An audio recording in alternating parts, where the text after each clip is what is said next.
Samantala, tunghayan natin ang isa na namang kasong idinulog kay Atty. sa bisig ng batas.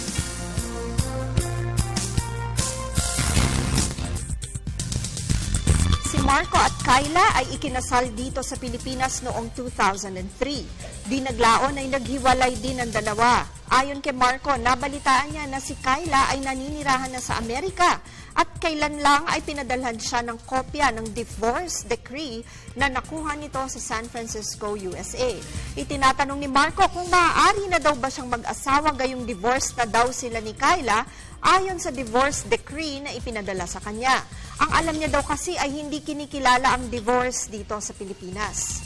Marco, sa iyong liham, hindi mo nabanggit kung si Kyla ay isa ng naturalized American citizen nang makuha niya ang divorce decree sa abroad.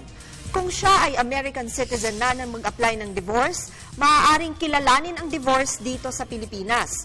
Ayon kasi sa Article 26 ng ating Family Code, kapag ang kasal ay sa pagitan ng isang Pilipino at isang alien ay valid at pagkatapos ay nagkaroon ng valid divorce abroad, maaaring makapagpakasal na muli sa iba ang isang Pilipino nang ayon sa batas ng Pilipinas. Paalala lamang po, ang aming opinyon ay base sa mga detalyeng inyong ibinigay sa amin. Malaya po kayong makakakonsulta sa inyong abogado tungkol sa inyong mga legal concerns. Salamat po sa pagtitiwala ninyo sa Telebisyon ng Bayan. Mag-email po kayo sa ptv4newscenter@gmail.com.